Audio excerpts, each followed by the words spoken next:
Morgan, Morgan. It's Friday, and you wouldn't believe this. It is the B2B Power Hour. Welcome, everyone. Happy Friday. Welcome to the B2B Power Hour. I'm always so excited. Seems like we've got some good folks joining us this morning. If you're here, I want to see you drop a hi in chat. We love to use chat, so you got to drop a hi in chat. But we always like to, if you're new around here, if you haven't been here before to one of our Friday live shows, we do these every Friday at this time, and we like to kick it off with a question of the day. So, Nick, what's the question of the day? I'm actually really excited to hear the answers for this one. Yeah. If you could spend the entire day with one person, dead or alive, who would you spend that day with? Oh, that's a good question. I'm not sure I know the answer. Hmm. who would I? And for while Morgan's thinking, everybody, these are always recorded. You can either go to the b2bpowerhour.com to find past shows. If you're registered for the event and you come back to it, the recording will be right here. Mm-hmm. But Morgan, back to the question of the day. There's Who would you spend your day with? Gosh, and I'm spacing on her name, which is really bad because I actually admire her a lot. She's now since passed. She died in 2016, but she's one of the world famous architects, and she was based out of London. And as a creative and as somebody who enjoys people who challenge the process and challenge people's expectations, I'd love to spend a day with her. And for the life of me, I cannot remember her name, but she has an architecture agency named after her. And she's famous for deconstructive sorts of buildings. So where people think like you shouldn't do shapes and forms, she was all doing shapes and forms. And like, oh, you think you need a hard line here? Yeah, screw that. We're going to have something fun here. And like that's very in line with my personality, and apparently she was great to hang out with. So I would just like to learn from her and her like creative process and the way she thinks through things. I think I would like to spend a day with her. Originally, I always wanted to hang out with Gary Vee. And he actually offered me at one point to go and if I wanted to come to New York, that he'd have dinner with me. Young and naive me thought it wasn't real, and so I didn't ever do it. But Oh gosh. I think it kind of changes depending on where you are. Because like David Denver, hey buddy, had said like Kobe Bryant, Michael Jordan, like that work ethic. Mm-hmm. But I think this is a good reminder of all these different names. Is sales is a team sport. Because our birthday boy Saad Khan is here today, Hey, and what's like up, Saad? every time Saad hangs out with us, I'd be happy to go and spend a day with him and sell alongside him. Because not only does he push me to be better, but he gives me great ideas, and his energy is contagious. So I think it really depends. Mm-hmm. And even some of the books we've read recently, like Jen Allen and the Challenger Customer, like Brandon Flaherty next week. Mm-hmm. Sam Sales. Like there's a lot of people that they'll just make you better by being around them, right? Her name is Zaha Hadid. I remembered it. She's a British Pakistani architect. Zaha Hadid. Look her up. She's awesome. But truly, like what you're pointing to, we are a product of the people we hang around with. You know who actually would be really interesting? So I know a lot of people, I'm surprised I haven't seen it, Zig Ziglar. Oh, Zig, a classic choice. But the other one is How to Make Friends and Influence People, the one and only Dale Carnegie. I wonder what he would think of the world right now that we're selling in, and how he would have changed his approach if he were to rewrite that book now. Mm-hmm. Well, speaking of winning over people and influencing them, we got a banger of a topic today. And if this is your first time here, you got to know something. This is your hour as much as ours. Like, if you got questions, throw them in chat. If you have comments, throw them in chat. We want to see people participating in this. It's not just, I mean, yes, we are talking heads in the sense of like, we're here and you can see our heads, but we're not talking heads. Like, we want to interact with y'all. So, Nick, how the hell do you book a meeting with anyone? So I want to ask you guys a question. You have names on a list. Names on a list that you're calling. Do you have a reason to have them on that list? I think it all comes down to the real reason. Mm-hmm. If you don't have a real reason to reach out, other than our product is amazing, you should want us, this is where sales falls apart because it's all about you. Mm. And we see this all the time with sellers that reach out to us is they're talking about tactics and they're talking about outreach and they're talking about all these things. And it's like, fantastic. What does your research look like? And what's your strategy for outreach? Mm-hmm. Why are you starting so far back? Well, the easiest way to do outreach is to tell them why you're reaching out. And And it's think about that, like so simple, right? Like, hey, so Morgan, simple. Yep. we have this really great social selling program that I think would be great for you. Mm-hmm. Hey, Morgan, I see that you've grown your account like crazy on LinkedIn. I'm curious, has it been leading to sales as well? Mm-hmm. The art of sales is in the conversation.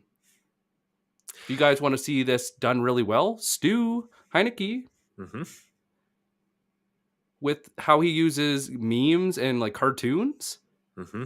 sales is about creativity and conversation. And I feel like it got lost in our automated digital world. Totally. I see a comment from Michael here. Can this event be reviewed afterwards? Of course. And if you're with us right now and you stick around for a little while, we do have something special, totally free. It's just, a practical way to do some of the stuff that we're talking through today. So stick around for that. One of the things that pops into my mind, Nick, when sellers come to us, they say, how can I get in front of this account? They just raised a Series C. It's like, cool. There's going to be 50 other people who threw them into an Mo automation money, sequence. mo problems. And Give they're me going to that try money. and reach out to them because they used a Series C as a trigger. So we're not, I think it's important to clarify, like a reason to reach out isn't the fact that they raised money, right? There's going to be a deeper business case, a deeper Yeah. reason that you're actually reaching out to them in the first place from a very strategic level. Like I was talking with an SDR who is transitioning into an account executive role, and that he is going to be given a list of 1,500 accounts to work. And so if you think it, we all have this, even if our managers don't give us, we ourselves could create a list of 1,500 people, right? Can you have a good reason to prioritize that list? Who's first and why? Hmm. And why them, Hmm. right? And as you always say, Nick, why now? Mm-hmm. Because if you can't answer why them, why now, why us, three fundamental design thinking questions, your outreach is going to sound a lot like everybody else's outreach because they're doing it on their terms, right? What do we call that, Morgan? On my time outreach. It's on my time, right? Versus. Just in time outreach. So, Courtney, your question couldn't come at a better time. It was just in the nick of time. Hey, just Maybe in we'll see. We'll see if I can the answer it. nick. So, In the how do nick. you scale the why are they on your list? So, Morgan, where do most sellers stop when they're doing their research? Where do they stop? And why is it a problem? It's a good question. I imagine that they stop at like name, title, position, company. Like, oh, you're the VP of sales. I should talk to you. And that's Yeah, it. they do firmographics. Mhm. Where's your headquarters location? How much revenue? What size of business? What's your head count? That's kind of it. Honestly. And so, what does that tell you? So, this puts you in the world of assumptions. There's the assumption that they need you, there's the assumption that they want you, and that's what most people sell on. But what if we were a detective? What if we were the doctor that was providing a diagnosis and we're looking at the real reasons of why change, why now? And so, Courtney, to your question is, there's triggering events, like somebody gets a promotion, somebody just raised a Series C, and now the nature of their business has changed forever. But they don't know that. They just know they got money. But because you're unique, have your own point of view from the work you have done and the experience you have gained, you know something they don't. And so what we have to do is we actually have to we actually have to take a step back, and we have to run all of our triggers like campaigns. And so we have to really figure out where's our time best spent. And so if you've heard us talk, there's two different ways to go and prospect. There's your Mhm. strategic Mhm. and there's your triggered. Mhm. Strategic are those top tier accounts, those like, if I land one of these, I am going to hit President's Club in basically one deal. Yeah. And I'm going to set the record, and it's going to be like the best strategic deal ever. We're not talking about that one today. We will a little bit later, though. Mhm. We're talking about triggered. So there's a few things that I look at. Hopefully I didn't erase it because I primed myself so that I... So guys, you're going to want to write this down and think about how this applies to your business. And so ratios. Relative to the market, what do the ratios tell you? So one of the ones that we look at all the time is, what is the ratio of sales to marketing? Mhm. When you see a company that has a ratio of 5 to 1, 5 sellers to 1 marketer, it tells me that they're a sales-driven organization and they don't really value marketing. So what could that do to the business? How could I start a conversation based on my unique point of view? Hey, I noticed that you have a 20 to 1 seller to manager ratio.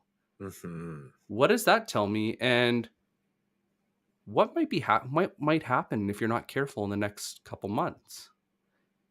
When they find that the golden ratio of managers to sellers is 8 to 1, anything over, and you might have retention issues or people feel like they're not getting the support they need. But this is your unique point of view of working with customers, talking to them on a regular basis, and then setting up these triggers.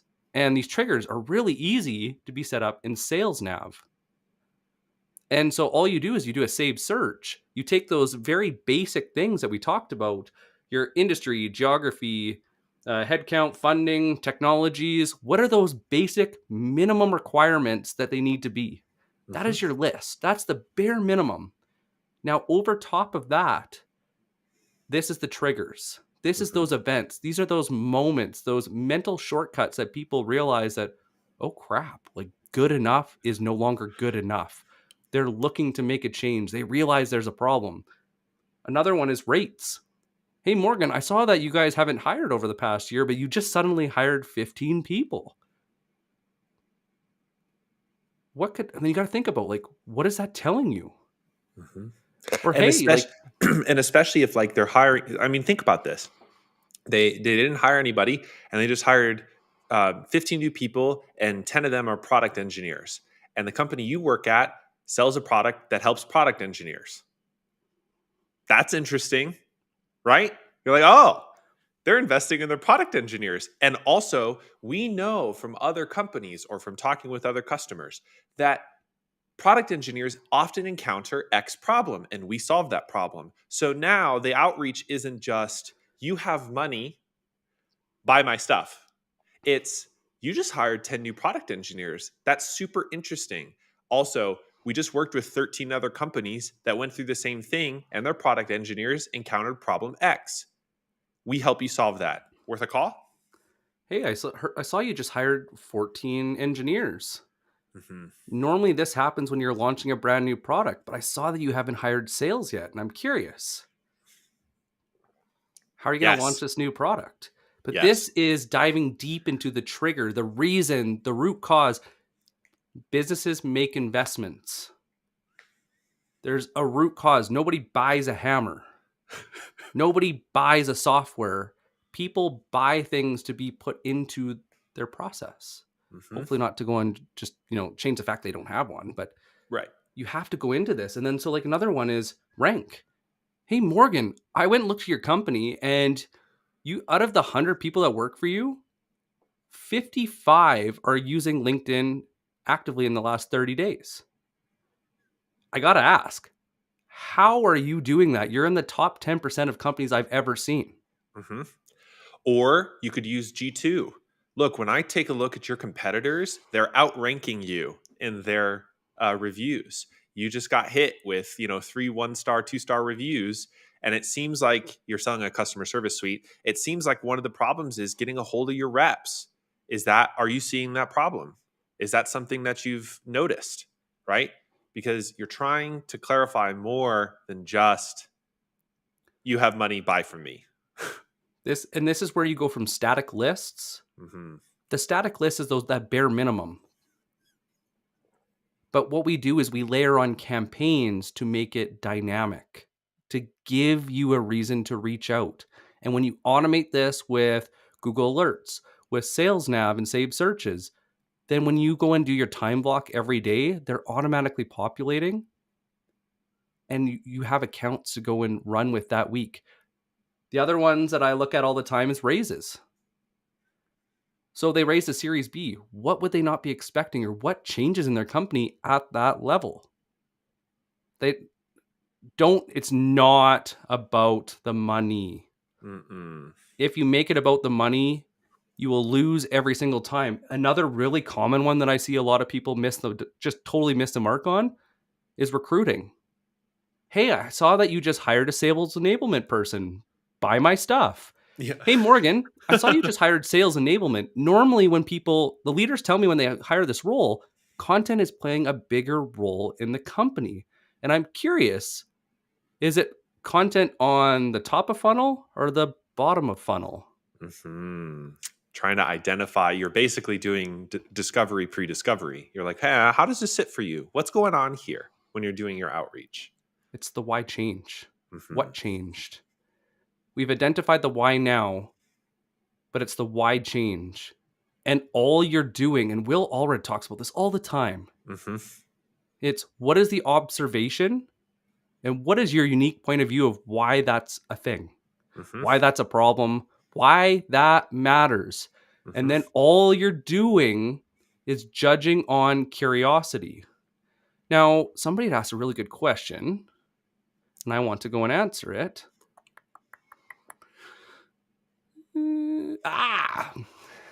Found it. Benny asks, what do you do if the level you're reaching doesn't have details or they're not active on LinkedIn? You don't start with them. Yeah, simple as that. And so under spotlights in Sales Nav, if you're Mm-hmm. using Sales Nav, spotlights will go and show you who's posted in the last 30 days. People that comment and post will show that they're active. Lean into the people that are more active. Sometimes certain companies and certain industries, it's better to go bottom up. And it also depends on how easy it is to find information. When you have a public company, you can go and look at their investment reports, figure out where they're trying to improve, where they see an opportunity, and you can go bottom down Mm-hmm. because you understand the business case at a very deep level. You can be really strategic. But with private companies, it's not an option. You have to fact gather. Mm-hmm. A great way to do this, a really great way to do this, is job descriptions. Who are they hiring for? What are Oh, they measuring that person's success on? and why does it matter? Mm-hmm. So think of it like you don't go to a restaurant because you're not hungry. You don't No. go to the doctor because you feel good. So when people hire for someone, there's a pain or gain that's felt, that's realized. They're realizing there's a reason to change something. But they've told you in the job description, Mm-hmm. hey, we want somebody that can give us repeatable and scalable results because we're not doing it right now. Mm-hmm. Hey, we really want to update our prospecting program because people are doing this static plain outreach and it's not receptive to customers. Hey, we really want to go find somebody that can find those top sales talent so that we can retain them because they keep running away. Mm-hmm. But you got to read between the lines and find the verbs, find those key things in the job descriptions. So now you got a trigger. The trigger is tied to the ICP. Now you're finding the personas. The reason why these job descriptions are so freaking important is do your research before you talk to them. And then when Mhm. you talk to them, you're validating your hypothesis, your value hypothesis. What is important to them? What are they being judged on? Why do they have a job at that company? Using those job descriptions. And a lot of the time, they'll even tell you their tech stack and all the other goodies as well. And Mhm. so when you do your outreach and you have that trigger, you can tie it to them and what they're being judged on. That's a beautiful thing. I think it's interesting because like this week we've got connect and pitched so many times, and one of the interesting things that I see happen. Let's talk about what it sounds like when you don't do this work. What it sounds like is I'm a vendor. I thought you were I'm going to pull up reach. your DMs. I know, right? I could. It is a minefield this week. Um, I I'm a vendor. I have something to offer to you. Can I book some time on your calendar to show you what I can offer to you? It's all about them. It's all about the vendor, right? I'm Because amazing. I'm I'm amazing. amazing. You Book should, time so I can show you you just know, how amazing I am. right. So here's the thing that can be accomplished by the base level targeting Nick has outlined. If you're only using firmographic information and you're filtering through all of the different accounts about who you're going to outreach to, you will still sound like that. But this layer above, this fundamental strategic layer of triggers, is about articulating a business case, articulating assumptions, and interest that shifts the focus from you, the seller, to them, the buyer. So here's the thing. If you want, I'll just say this clearly. If you think you have something to sell to me, the best DM I can ever get is tell me about your problems. Basically, that's the concept. Okay. You're not going to send somebody a DM that says, tell me about your problems. But if I get connected from somebody who might be the right fit for me and they say, man, I love your recent stuff, personalization. Uh, I've loved your content. One thing I've noticed is that your podcast does XYZ thing and you're hosted on this service. Are you enjoying that service? And immediately I'm like, should Oh shit. should I not enjoy that service? And also like great research and okay, obviously there's a conversation here. Oh, sure, let me entertain this. Yeah, I'm kind of enjoying it. Like, why is that? He goes, well, we offer.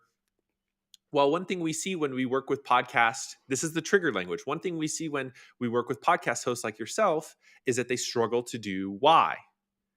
Are you seeing that? So even if you have built up your assumptions case, and we'll get to this in more detail, your outreach is basically just validating that assumption case, which starts with you understanding what triggers you're relying on to do outreach. Okay, so we got some great comments in here. I want to pull a couple up. Yes. Please, you have questions, throw them in the comments. I will get to them. Hmm. Even if I'm on a Shakespearean monologue, I will come back. Okay, how do you know their hiring numbers? There's a lot of different ways to do this. Hmm. One of the easiest ways is if you have Sales Nav and you have them in an account list, they will tell you when they're growing or when they're shrinking. Yep.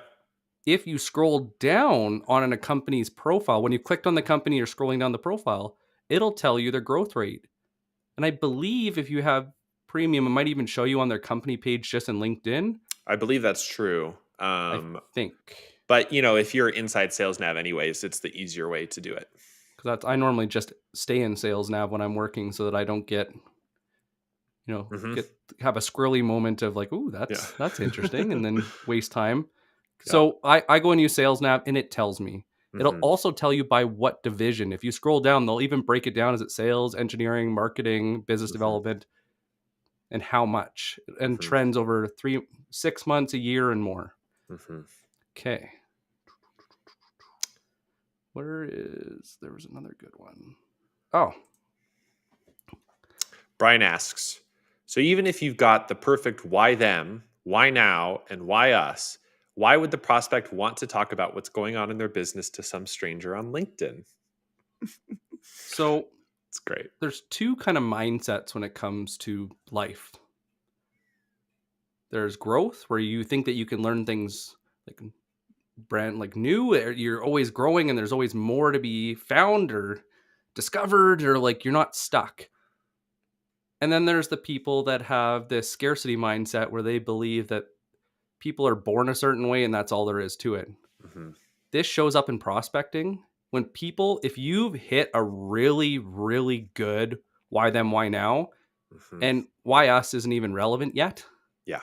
Don't put that in any of your initial outreach. Yeah, you haven't earned the right to pitch yet because they haven't asked, they haven't shown that they're curious. Good. You haven't gauged their interest. Yep. But if they're not interested in having a conversation, move on. That's okay. Yep. That's why the most dangerous thing in sales is to put all your eggs in one basket. If you have an account and you're only ever reaching out to one person, why? Yeah. Why just that one person? You'll notice that certain departments are more active on LinkedIn. Certain departments are more active in other social media or digital communities. Hmm. Some people are better at email. Some people are better on the phone. But if you don't track it, you'll never know. If people are just not receptive, move on. So I have a flavor to add to this question, and then we'll come back to other things because I think we've reached this point, Nick, where I want to talk about the triangle. So in traditional sales, if you think about your time and energy, and you think of it like a triangle, the bottom of the triangle is going to be all your outreach, right? It's all of your emails and calls that you're doing to prospects. And then the chunk above it, which is a little bit smaller, is your follow up sequences. Okay. So even though you have a big chunk of outreach, then you're doing follow up, particularly with people who reply or who you're trying to get a reply from. And sometimes it's automated more often than not. And then the sort of crown on that pyramid is qualification. Okay. So this is traditional sales. So you qualify after you do all of your outreach, right? Even though you have some base level targeting, you're basically trying to validate some of the triggers and some of the timing based on excellent, what the uh, purchaser or the buyer wants. What we are beginning to articulate for you and where I want us to move to is what this second triangle looks like inside social selling. And this is important because on LinkedIn, you do not have to be an anonymous seller. You do not have to be a stranger, right?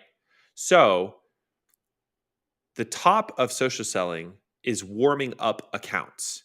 And intentionally, we actually skipped over this at the beginning of our session today because we wanted to talk about the triggered accounts, the center of the triangle, because this is where the magic happens when you actually do the bottom, which I think I'm partially blocking, Nick, which says direct outreach, the blue little triangle. So your direct outreach is actually the smallest amount of time and energy you're spending on LinkedIn on a day-to-day basis.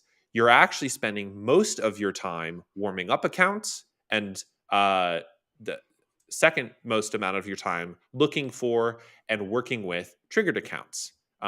That's a Ooh, okay. We're trying. experimenting with our visuals here. I saw a question. I think this is fine, Nick. We can go back to just ourselves. That's all right. No, it's fine. Somebody had asked, like, is this recorded? Can I listen to it later? Yes, of course. We also have something fun to offer if you stick around till the end. And you can always find this on YouTube or on our podcast. So the reality is, Brian, and to anybody else listening, you do not have to be a stranger, right? When you're calling and emailing, you're technically not a stranger anymore anyways. People are going to look up your LinkedIn profile, but you're a name that they don't know. And so the goal of using LinkedIn properly, sort of the title of today's session, is that they know you before you do outreach. They know The you warm before they up. do outreach. You do a warm up. So, Nick, what does the warm up look like? What are the principles of the warm up? So the warm up is usually like a 2-week buffer. I Hmm. find is kind of that best time frame. And it's how are you going to show up on their radar? It was kind of like the old school way where we'd send a couple emails before we'd call, Hmm. or we do a couple calls before we go and throw like an email and then a voicemail to email. Is you're showing up in a way that they notice. So one of the easiest ways, if they're active on LinkedIn, especially, or other platforms, doesn't matter if this is Twitter, YouTube, LinkedIn, TikTok, go in their comments. And so show up consistently so that they keep seeing you in their comments. So when you call them, you've already earned the right, or they know who you are. So they're actually ready to talk to you. So Morgan, Hmm. but what do you write in comments? It's sometimes people write really silly posts and reshares that are really hard to go and say anything about. So what do you comment back? It's a challenge. It can be a challenge. So it does depend upon how you're targeting, right? Who you're commenting on. So there's going to be a fairly large bucket in our experience of people who exclusively reshare posts and they don't add anything unique. Okay. The only comment I found that works super well is a question on the reshare. So if you have a bunch of target accounts or a bunch of target personas in one account that you are working on warming up, and most of them are just resharing content every once in a while, I would take the opportunity to ask an insightful or meaningful or curious question in the comments and maybe tie it back to the specific thing in the event or the specific post that they're resharing. But try and kickstart that conversation basically. So that's sort of bucket one. Bucket two is accounts that are sharing their own content. Either they're resharing something and they're adding their point of view, or they're posting themselves. And on those posts, you have a few options actually. So the first one, Nick likes to call key to insight or first to insight. And basically that comment sounds like yes and. And that yes and can be an agreement.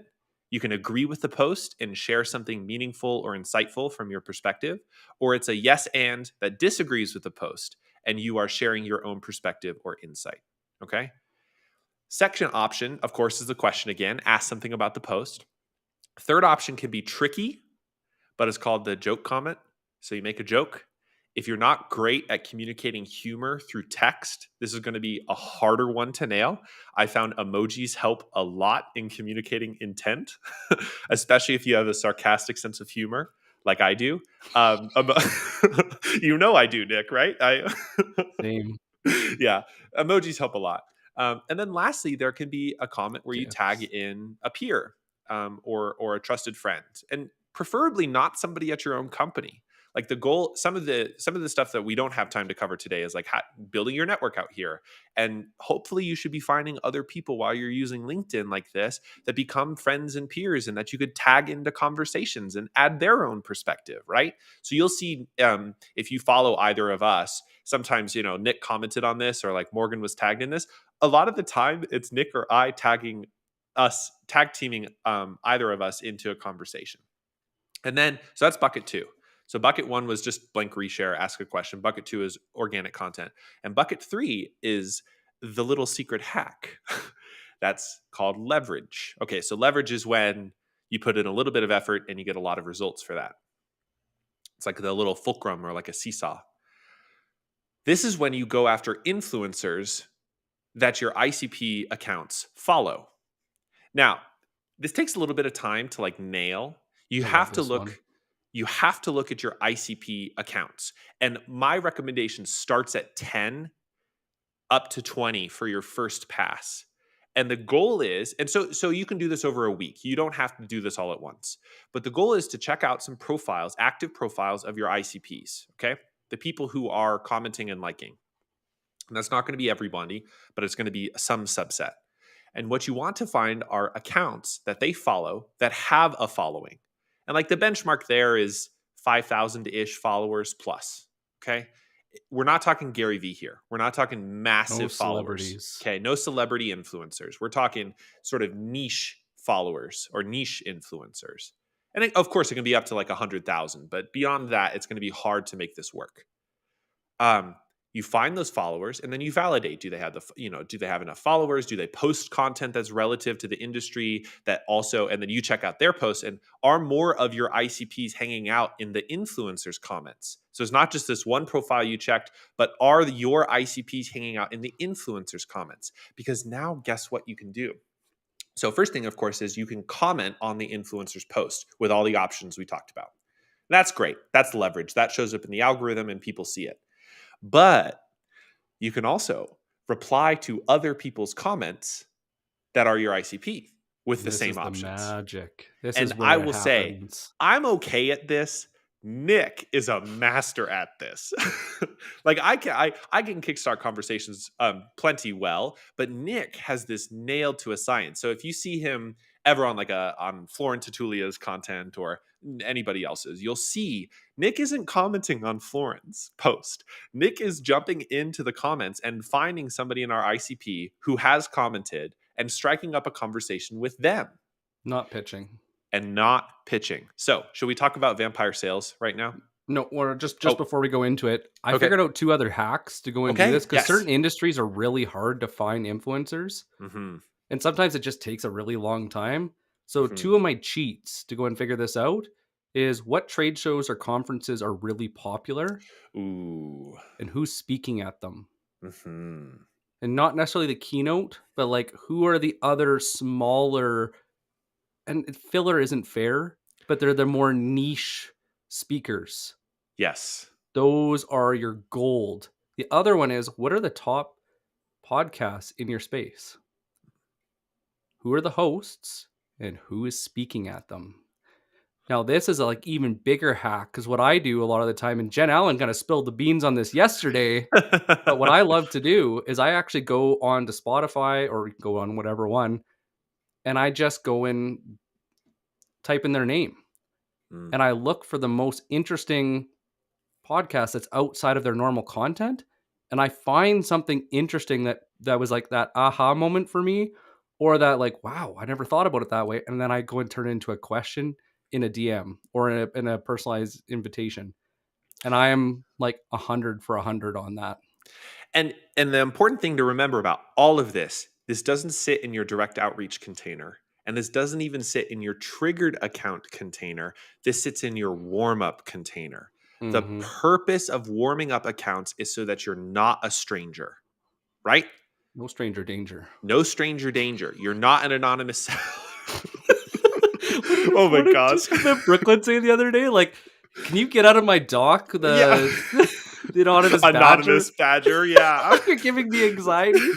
Think about that. Like, if you just randomly show up at these random acts of social and randomly comment and you're not consistent, people are like, who is this random person that keeps keeps like just jumping in so like haphazardly or asking like strange questions or like derailing the Yes. whole point of the post? That's another thing you don't want to do. But So this is where I think a lot of sellers actually screw up, and so I want to say something really quick, which is that the goal of warming up accounts is to have a meaningful conversation. it's not to That's it. belittle them in the comments. What? Yeah.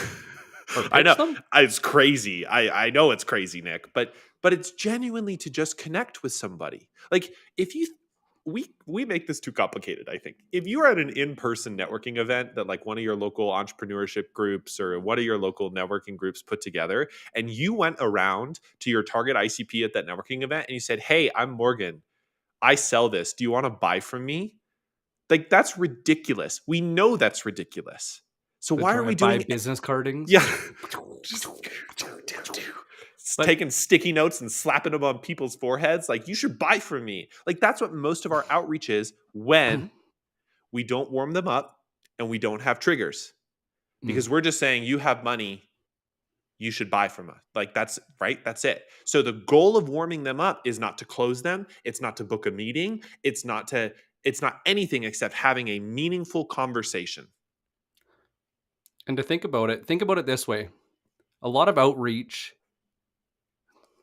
a lot of outreach is you opening up somebody's front door uninvited, sitting at their table and asking them about either pitching them or Hmm. asking about their fears or like where do you want to be in 2 to 3 years? What are your greatest fears? What keeps you up at night?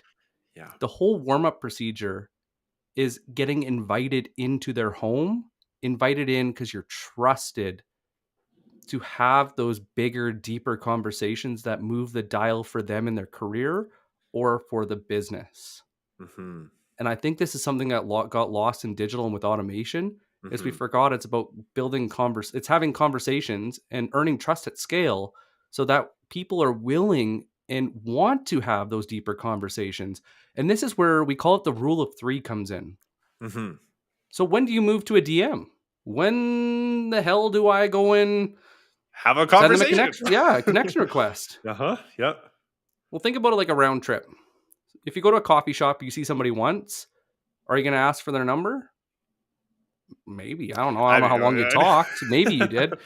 But if you see them a few times and you keep seeing them, and every time you see them, you keep having good conversations, it's probably going to be a pretty low ask to go and get their number or connect with them. Mhm.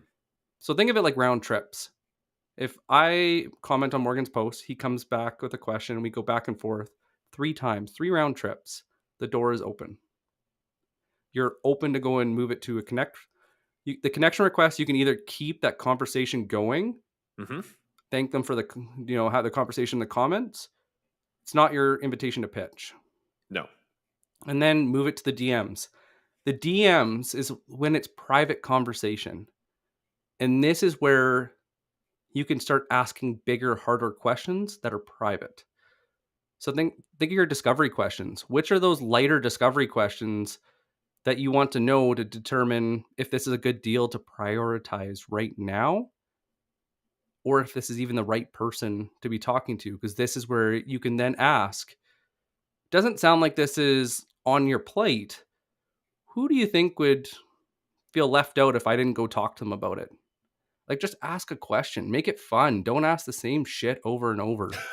Well, Like, I was just who's about the to say, decision maker? I was gonna say, are you the decision Bant. maker? Like, let's not do bant in the DMs. Think of the DMs as if you're texting somebody, okay? Mm, Right? You're actually literally texting them. And maybe to help enforce that, you should go onto your phone and you should use LinkedIn's app to text them. Okay. Like that's all you're doing. So if you have super formalized, blocky, chunky paragraphs worth of text in the DMs, it is not going to work to your advantage because this is social, right? People are here to have conversations. They're not here to come to be sold. So what you are trying to do, so what we're doing is we're transitioning from warmed up into triggers, right? We are trying to validate that the trigger is real. We're trying to ask lightweight, casual questions that it's real, right? So, um, this is hard, I've noticed, for sellers because we are so used to moving immediately to the pitch. We're so used to getting that inch of permission with somebody and then saying, pitch slap, hey, you want my stuff? And you shouldn't do that. And here's the reason you can scale that. You can do 1,000 of those. And we don't recommend them because you'll get put in LinkedIn jail or permanently banned. And you'll use automation sequences to do that. So you can scale this. And here's the sad thing. You'll see a little ounce of success. You'll see a few percentage points. But what you won't see are the results that we're seeing and the results the sellers we work with are seeing, which is that 80, 90, 100% of their connection requests are accepted, that they're having meaningful conversations every day, warming up their accounts, that when they ask the right questions in a casual way and they do lightweight discovery in the DMs, they are validated that this is the right person to talk to and that this is the right time. So when they say, hey, you want a meeting? They say yes. And we see pretty high acceptance rates for meetings when people accept this, right? It varies a little bit by and industry it and by doesn't role, take long but either. it does not take long. That's I the want to thing. want to pull up a question because it's relevant to this part of the conversation, Morgan. Oh, perfect. So Shazabe, I apologize if I mispronounce anybody's name today, asks, how do you get to the right contact or ask to be referred to the correct person? There are so many overlapping roles in startups these days. Ain't that the truth? VP or sales may be taking care of growth, partnerships, and sales. Mm. Hmm. So the easiest answer for this is manually prospect before you automate. Go research 5, 10, 20 accounts until you see enough trends over that you have this gut feeling that they're good. So as soon as you get that gut feeling, then you know when your Boolean search, when you got your trigger, then you got that persona. So what you want to do, this is where the magic, the fun comes in, is you've done these manual searches, find 3 to 5 people that you could potentially talk to. Triggers scale really well because as long as it's the same ICP, the trigger should mean the same thing for that company and it should have the same roles and responsibilities Ish. ish. But you'll see when you go and look at job descriptions, when you go and do these things, that you'll find these roles kind of like trickle out. You'll see the trends. And so when you do your outreach to them, the outreach is by that persona. Mm-hmm. The difference between, and that's why it scales really well, because you can keep having those same conversations because the observation doesn't change. Because your observation about VP of sales is going to be 90% on if you've nailed your targeting and your triggers. If every VP of sales you talk to is at a company that just raised their Series B and they're all going to 90% of the time experience the same challenge, there's a 90% chance that this VP of sales that you're basing your outreach on is going to be experiencing the pain that you're observing. And then the thing to remember is that it's timely. Mm-hmm. If I broke my arm and you came to try and sell me insurance like after I was healed within a certain time frame, I'd probably be more open to it because the pain is fresh. Yeah. So you kind of got about 60 to 90 days on most triggers because quite frankly, if it's big enough and there's enough there, they're probably already trying to solve it. Now you're going to be playing a price game, or you're going to be dealing with RFPs, or you're going to be competing for business. Mm. But I know there's probably somebody going to be asking in here, so what's the difference between triggers and strategic accounts? Mm-hmm. Because it's a different approach. Morgan, do you think we should go and dive into that, or should we go look at the questions quick before? Let's take Paul's question really quick. What if they bring up your products on the first date? What's the best approach? So basically, probably you connect with somebody, and if you follow some of the stuff we're saying, we're not doing an immediate DM, but eventually somebody really quickly asks, "So what do you do?" Or like, "What do you sell?" What should you do, Nick? Oh, that's interesting. What what caught your eye about that? Mm-hmm. How do you think you would use that in your business? Mm-hmm. That's interesting. When somebody brings up their product, they're usually thinking about this. Did I get it, or was I way off the mark? Yeah. What you're trying to do is the cause and effect. What caused them to focus on that? Take a stab at it, be humble, and people love to correct you when you're wrong. And do not take it personally, but it's so true. People love to say, "No, you're dead wrong. No, that's not no, that's not at all what was going on." Ekta asks, this is actually an interesting one, which we can tie together with Isabella's question. So Ekta asks, do you think sales stills works when we are just trying to make friends and people are not immune, feared, offended by someone getting inside their mind, asking questions almost like a stalker? So the thing is, if you're asking questions that you think are stalkerish, chances are the buyer is also going to think you're asking questions that are kind of stalkerish. So I have a question for your Mm-hmm. question. Why did you start with the person and not the company? Mm-hmm.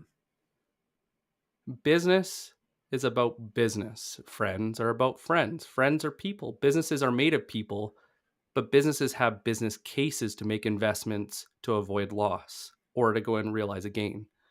If your outreach isn't based on the account first, you are playing a dangerous game. It is completely fine to build your network with peers, Mm-hmm. people that are interesting, and build your audience. If you're leading with friendship, make it a friendship. It is dishonest. And probably I personally think it's unethical to start a friendship to sell something. Agreed. So if you're doing it for business, do it for business. If you're doing it for your personal gain or like just to go and build friendships, do it. There's nothing wrong with that. And maybe it would help to articulate the point of warming up accounts is not to gain attention. That's what content creators do. Okay. We're talking about social selling.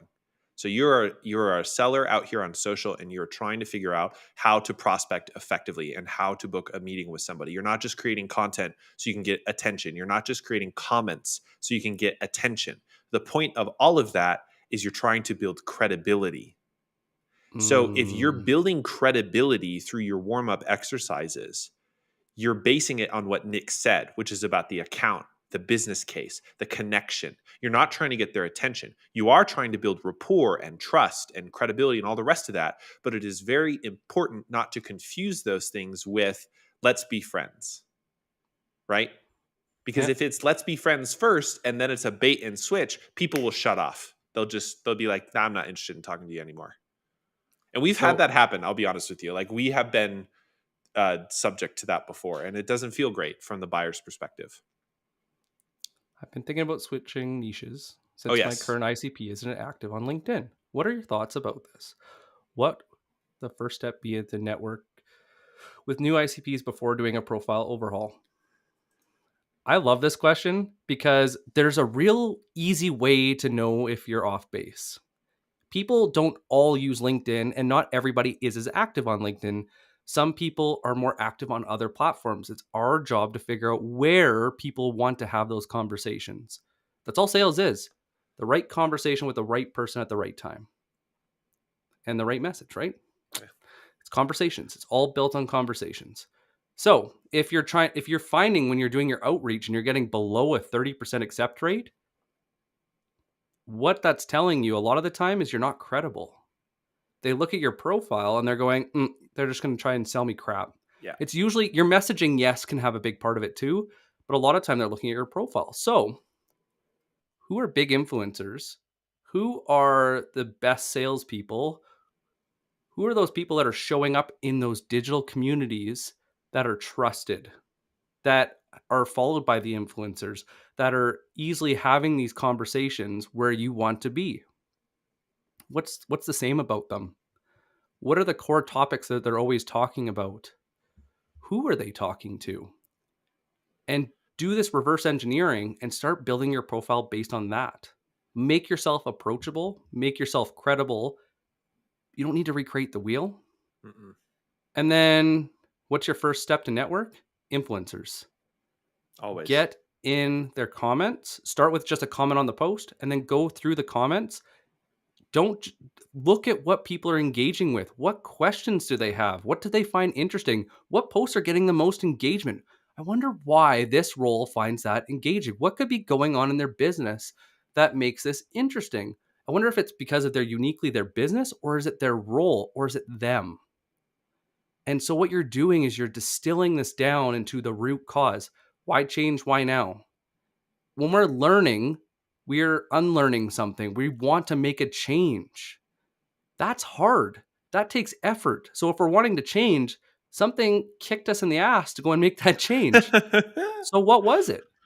And a lot of the time we don't do this level of depth because we think that an account's too small. But if you do it once, if you spend a week doing all this research and then start your outreach, think of how much better armed you are with just your knowledge to have good conversations. Because it's like, who hates small talk? Well, they hate small talk because they don't know what to say. But if you Yeah. know what to say that people are going to engage with, it's not really that intimidating, or at Mm-mm. least it's not as bad.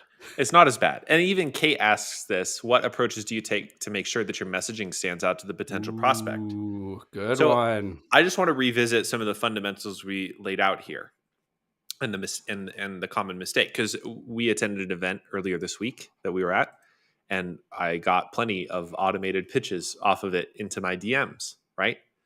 So the classic mistake I see, and we all make this. I make this. Nick has made this. We are as much like experimenters in the trenches as the rest of y'all. So by no means are we like some exemplar, sellers here. Is we forget to tie it back to the problem that they're experiencing. You are reaching out for a reason.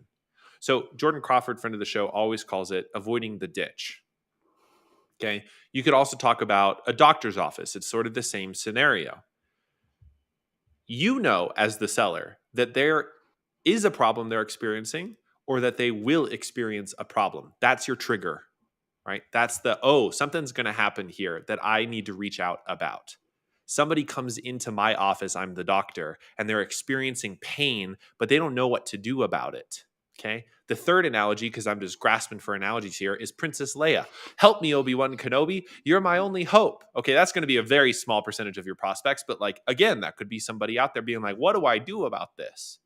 If we're just reaching out saying, you want to buy my stuff? And we got a little trench coat and we like open up our little software packages here for people to buy.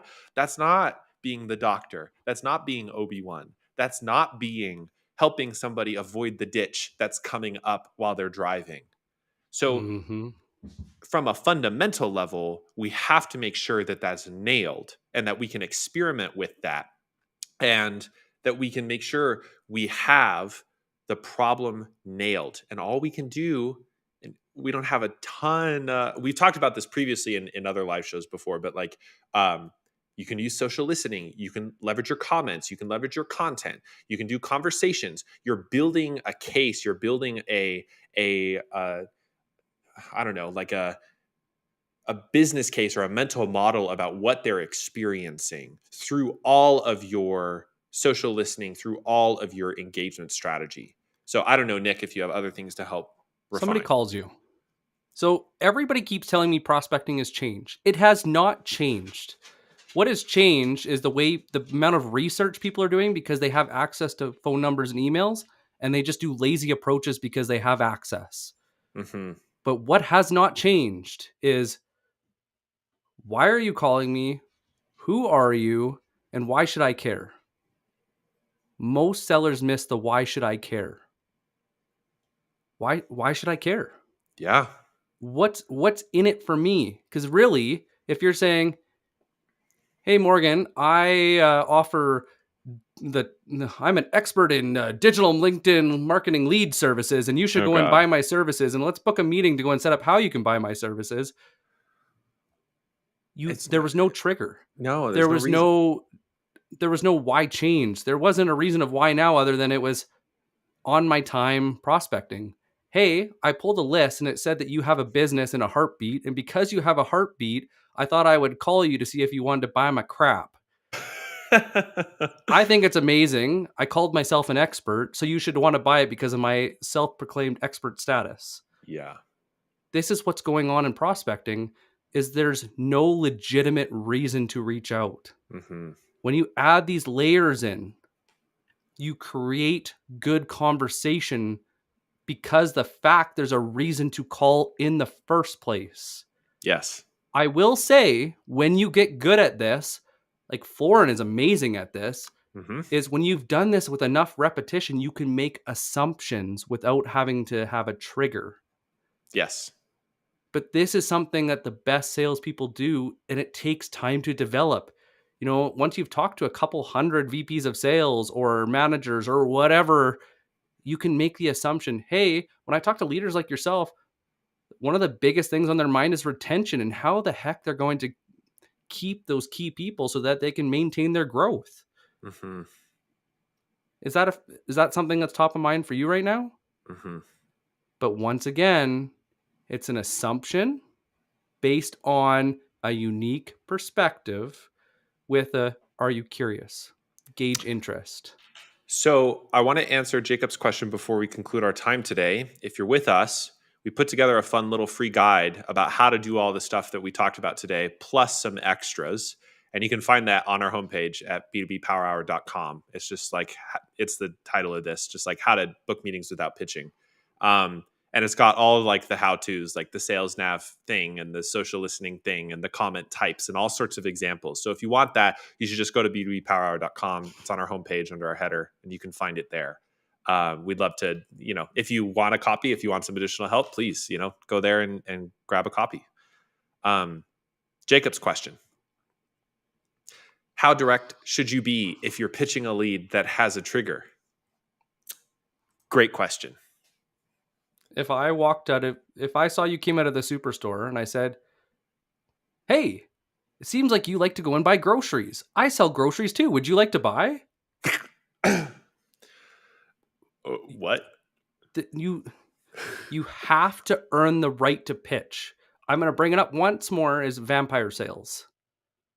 Vampire sales in folklore, vampires weren't allowed into your home unless they were invited.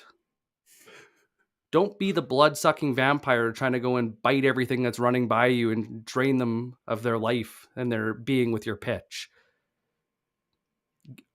Get invited before you pitch. The way to get invited is to ask insightful questions and show them that you know them, or at least know what they're going through, so that you are a value to them. If you see a trigger and you insert your pitch, you will fail every time unless that pitch is gauging curiosity first as part of your going through that process. So, Mhm. hey, I saw that you went to the grocery store.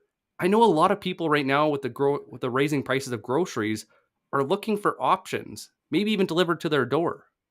Have you ever thought about that? Does that sound a little different than the first pitch that we heard? Very different. Very, very different.